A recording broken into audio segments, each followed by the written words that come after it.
Iran के पूर्व सर्वोच्च नेता अयातुल्ला अली खामनेई के जनाजे में एक तस्वीर ने दुनिया भर का ध्यान खींच लिया। तेहरान की सड़कों पर लाखों लोगों की भीड़ में भगवा कपड़े पहने एक भारतीय संत आसानी से दिख रहे थे। सोशल मीडिया पर यह फोटो तेजी से फैल गई। लोग हैरान थे और पूछ रहे थे कि आखिर यह भगवाधारी संत कौन है। यह संत है स्वामी सारंग मोहिले, जिन्हें लोग प्यार से स्वामी सारंग भी कहते हैं। स्वामी सारंग मोहिले भारतीय प्रतिनिधि मंडल के सदस्य के रूप में तेहरान गए थे। उनके साथ पीडीपी की प्रमुख महबूबा मुफ्ती, कांग्रेस नेता सलमान खुर्शीद और अन्य भारतीय नेता भी थे। ईरान सरकार ने उन्हें विशेष अतिथि के रूप में आमंत्रित किया था। उन्होंने वहां खामनेई को श्रद्धांजलि दी और ईरानी लोगों के दुख में शामिल हुए।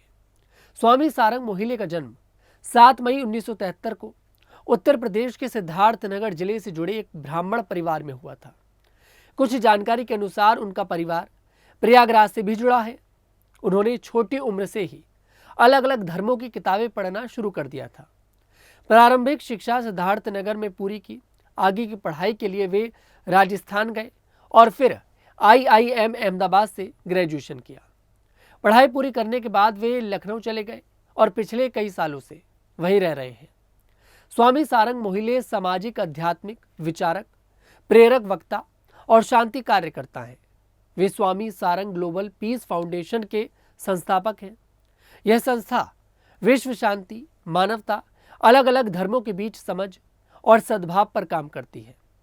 संस्था की स्थापना करीब 8 साल पहले हुई थी। यह युवाओं और महिलाओं को सशक्त बनाती है, शिक्षा और कौशल विकास पर काम करती है, पर्यावरण संरक्षण करती है और दुनिया भर में भाईचारे का संदेश फैलाती है। उनका मुख्य मंत्र है वसुदेव कुटुंबकम, यानी पूरी दुनिया एक परिवार है। वे मानते हैं कि इंसानियत सबसे बड़ा धर्म है। वे केवल हिंदू संत नहीं हैं, बल्कि सभी धर्मों के बीच पुल बनाने वाले व्यक्ति हैं। वे लंबे समय से हिंदू, मुस्लिम, जैन और अन्य समुदायों के बीच संवाद बढ़ाने के कार्यक्रम चला रहे हैं। स्वामी सारंग की पहचान अंतरधार्मिक सद्भाव के लिए जानी जाती है। वे लखनऊ के मुहर्रम जुलूस में शामिल होते हैं। भगवा वस्त्र पहनकर वे इमाम हुसैन की शहादत में मातम करते हैं। उन्होंने इमाम हुसैन पर शोध भी किया है। वे कहते हैं कि इमाम हुसैन की शहादत सत्य, न्याय और साहस की मिसाल है। यह सिर्फ एक धर्म तक सीमित नहीं है, बल्कि पूरी मानवता के लिए संदेश है। उन्होंने कहा कि शक्ति की सबसे बड़ी अभिव्यक्ति युद्ध में जीतने में नहीं, बल्कि सत्य पर अडिग रहने में होती है। वे अजमेर दरगाह भी गए हैं। वहां उन्होंने कहा, जहां खुदाई करो वहां भगवान मिलेंगे। वे देवी माता के यज्ञ भी करते हैं।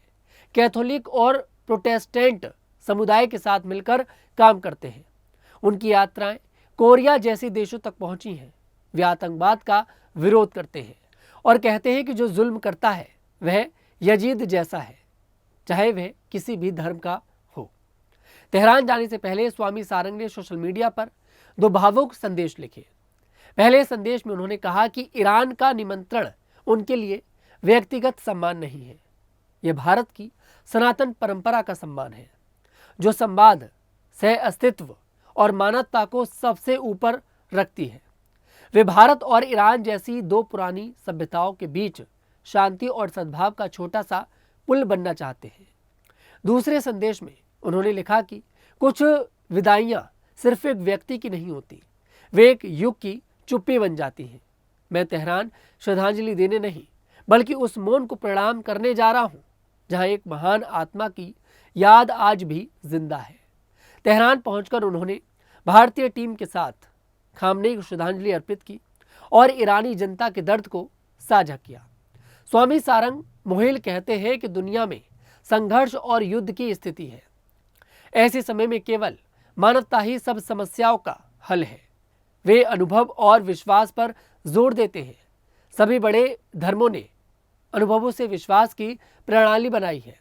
अगर पूरा विश्व मानवता के मंच पर आए तो सारी समस्याएं खत्म हो जाएंगी। उनकी संस्था शांति निर्माण, सस्टेनेबल विकास, सामाजिक जिम्मेदारी और समुदायों को मजबूत बनाने पर काम करती है। वे लेखक और कवि भी हैं। उनकी बातें लोगों को प्रेरित करती हैं। वे युवाओं को लोकतंत्र की ताकत और एक वोट के महत्व के बारे में जागरूक करते हैं। लखनऊ में रहते हुए उन्होंने गंगा जमुनी तहजीब को बढ़ावा दिया। वे कहते हैं कि इंसानियत का पाठ हर जगह पढ़ाया जाना चाहिए। वे स्कूलों, शादी ब्याह समारोह और विभिन्न कार्यक्रमों में जाते हैं। वे पर्यावरण, शिक्षा और गरीबों के उत्थान पर भी ध्यान देते हैं। स्वामी सारंग मोहिले की यात्रा राजनीतिक नहीं है। वे इसे मानवता, अंतरधार्मिक संवाद और शांति का संदेश मानते हैं। उनकी मौजूदगी को भारत और ईरान के बीच सांस्कृतिक और आध्यात्मिक रिश्तों का प्रतीक माना जा रहा है। स्वामी सारंग मोहिले एक साधारण व्यक्ति से शुरू होकर विश्व शांति के दूत बन गए हैं। उनका जीवन सिखाता है कि अलग अलग धर्मों के बीच दीवारें नहीं बल्कि पुल बनाने चाहिए। भगवा वस्त्र में भी वे सभी धर्मों का सम्मान करते हैं। उनकी संस्था दुनिया भर में शांति पर काम कर रही है। वे कहते हैं कि परिवार को प्यार का सहारा बनाओ, पड़ोसी को सुरक्षा का भरोसा बनाओ, देश को चरित्र का उदाहरण बनाओ और पृथ्वी को मानवता का घर बनाओ। उनकी यह सोच आज के समय में बहुत जरूरी है। स्वामी सारंग मोहिले जैसे लोग हमें याद दिलाते हैं कि सच्ची आध्यात्मिकता किसी एक धर्म तक सीमित नहीं होती, वह पूरी मानवता को जोड़ती है। उनकी ईरान यात्रा और भगवा रूप ने एक बार फिर साबित किया है कि शांति और सद्भाव का संदेश कोई सीमा नहीं जानता। इस रिपोर्ट पर आपकी क्या राय है, कमेंट सेक्शन में जरूर बताइएगा। मैं तनुज दीक्षित फिर आपसे मुलाकात करूंगा। तब तक के लिए हमारे साथ देखते रहिए न्यूज़ 15।